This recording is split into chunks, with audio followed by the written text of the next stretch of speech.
we saw a sign for a candy kitchen this way.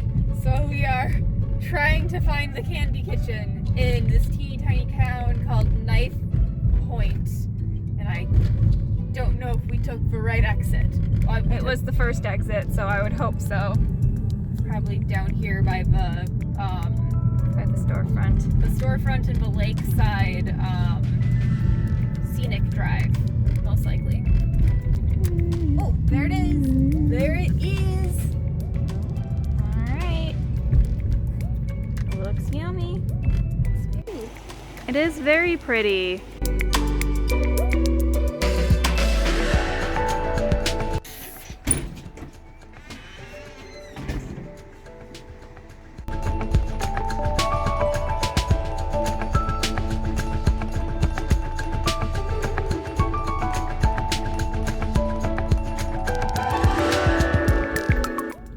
Roadblocked by seagulls.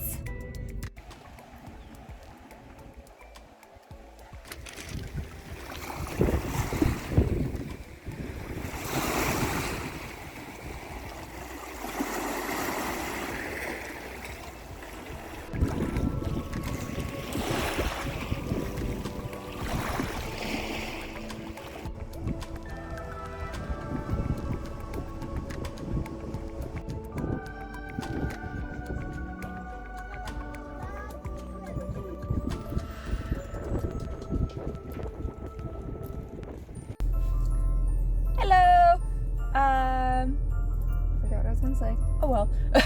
We're going out to explore two harbors in Duluth today. And we're going to go on a train ride. And we're going to explore a mansion. And we may or may not decide that we want to drive north and go to Split Rock Lighthouse. So that might be a tomorrow adventure. It might not happen. It depends on how we feel. It's very cold. And currently snowing. So, adventure time. First, breakfast. This is the betrayal that they gave us. Only one hash brown when we ordered For 18 two. miles, continue straight. In theory, my good people, we are supposed to be past the peak of fall colors. And on some level, I might agree with the yellow trees. But as we have seen in the past couple of days, as we've gone up here, most of the other trees have not turned color yet. So, I don't know what's up with that, but we're lucky for it. And that's what we're going to look at when we go on the train.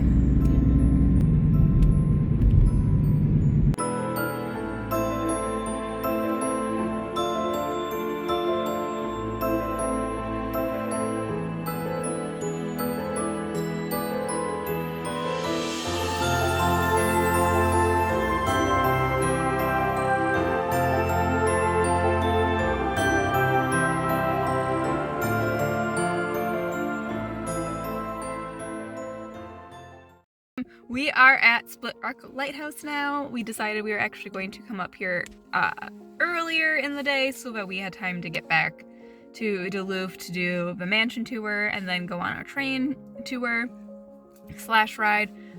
So we actually decided not to go to the state park. We're instead at the historic site. And if you become a registered member or a paying registered member of the Minnesota Historic Society, you don't have to pay to visit the site. We are not.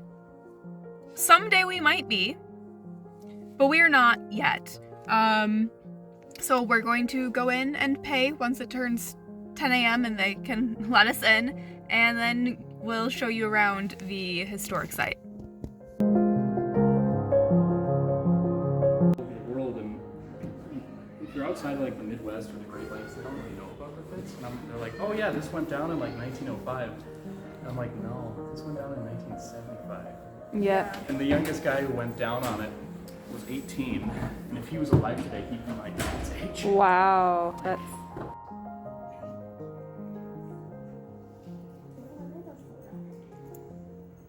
that's a Lego split rock.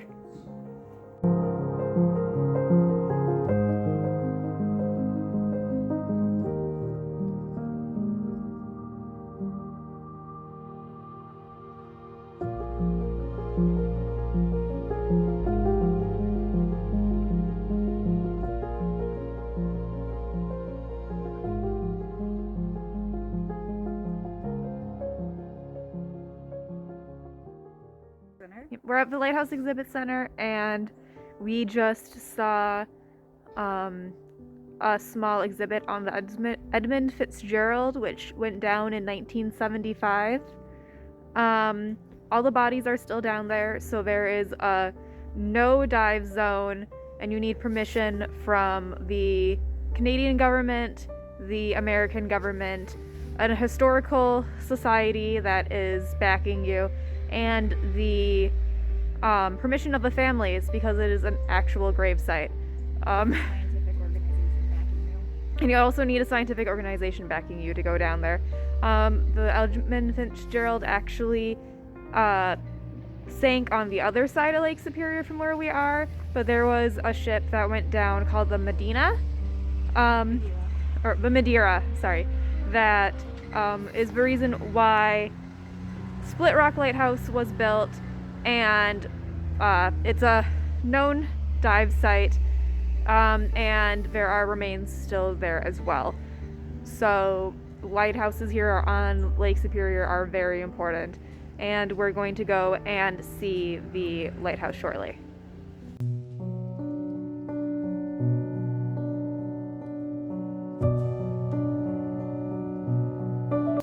So we got one house here, which is historic for you to enter, and then the actual lighthouse keeper and the state park workers' homes are there.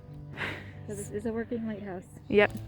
Yes, this is still a working lighthouse. So we're gonna go visit the house, and then we will visit the lighthouse. We have embroidery just like this. Yeah, I'm just gonna finish this one today if it's a slower day, but That's we gorgeous. just make a few. Melanie, the lady, she made that one, and I did that one. Oh, so pretty. I wanted to make one with the Ambarola. It's in the parlor, Cool. and that was their music player. It's gorgeous. Anyway, you're seeing pretty much what it was like when the lighthouse service ran it. And these two men, he was here 18 seasons, the first keeper. He was an assistant under Young and was here a total of 24 seasons. Cool. Yeah. So they've been able to write journals, and we found out kind of what it was like to work here. And then these two girls came to visit us in the 80s. Oh, my, Yeah. that's wonderful. Yeah, it was.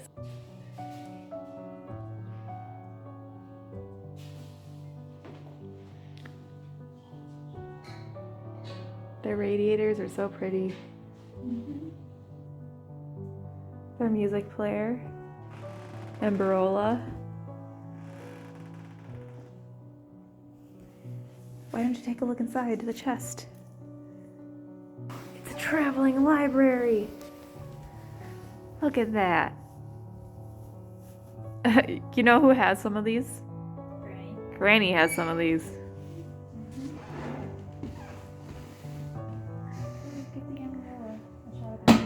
I did.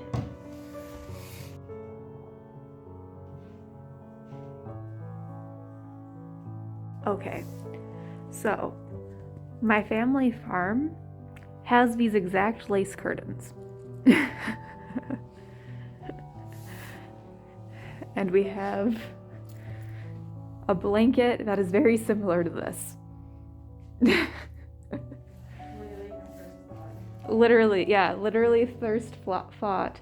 This is the family farm, essentially. I think one of the rooms was painted this color also, at some point. Oh, yep. Yep. Flashback to the family farm.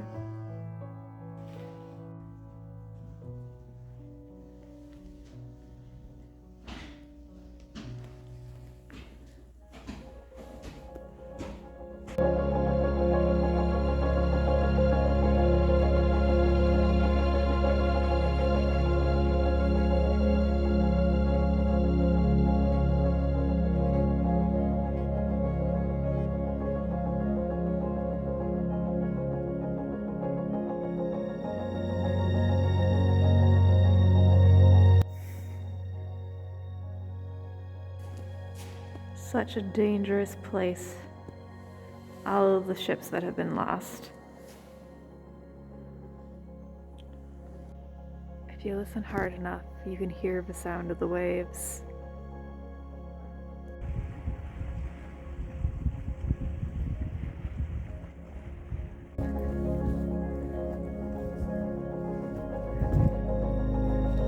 Oh wow.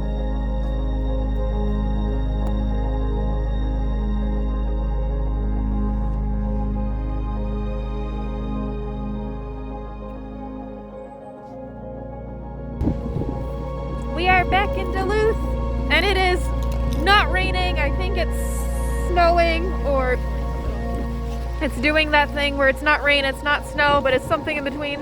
And we are now at the mansion, which is the Glensheen Mansion. And we're going to go get tickets, and then we will show you around.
Going to this building. Oh,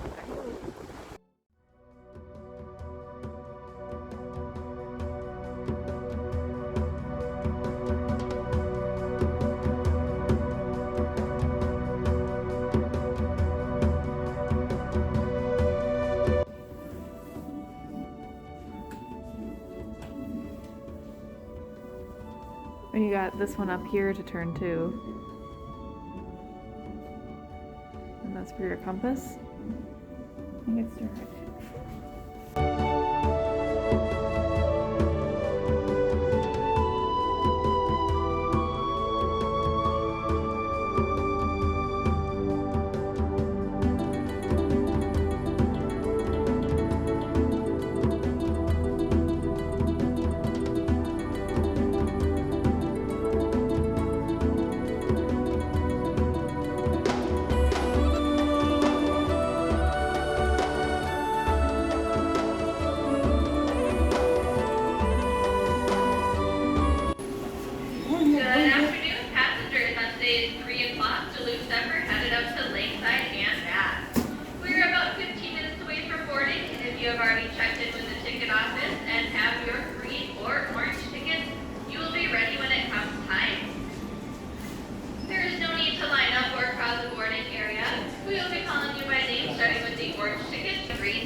Once you hear your name, you will then proceed to the boarding area.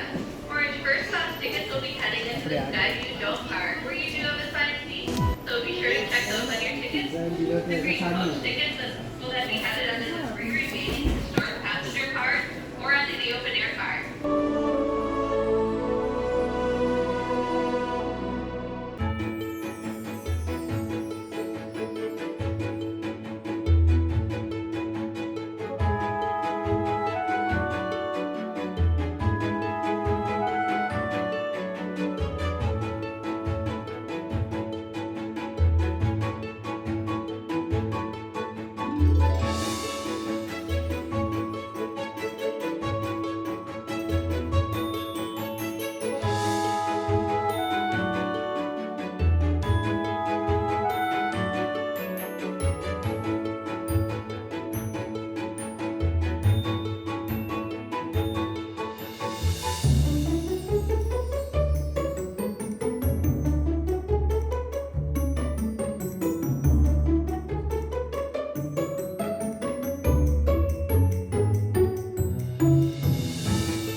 Hi.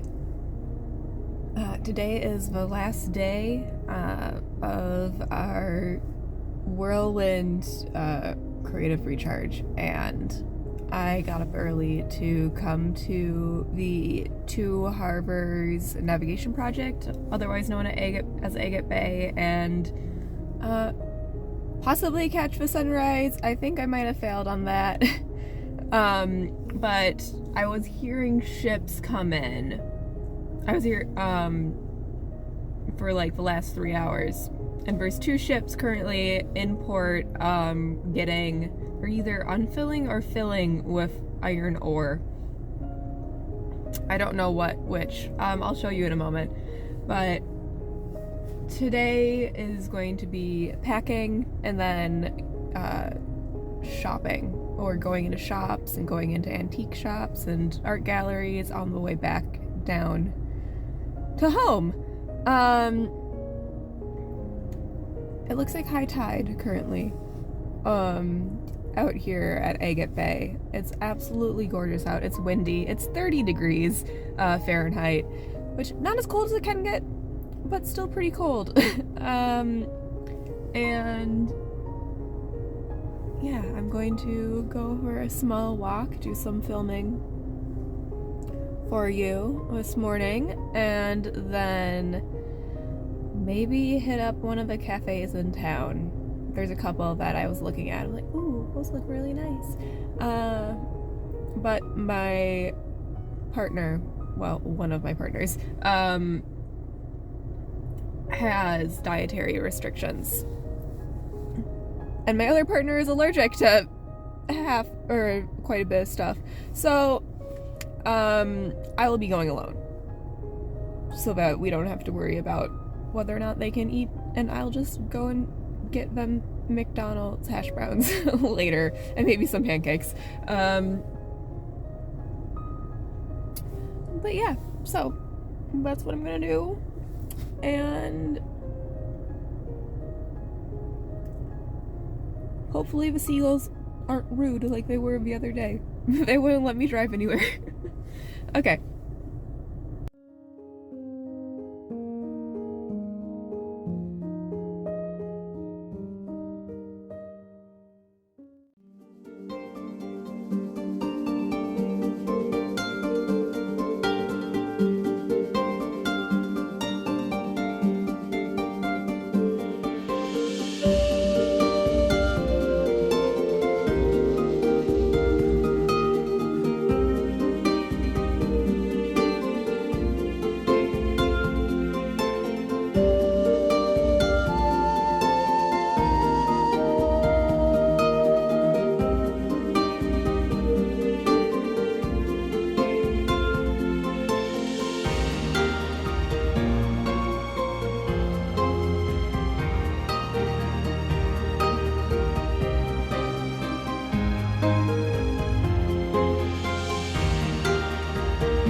You're not in shot set. I know.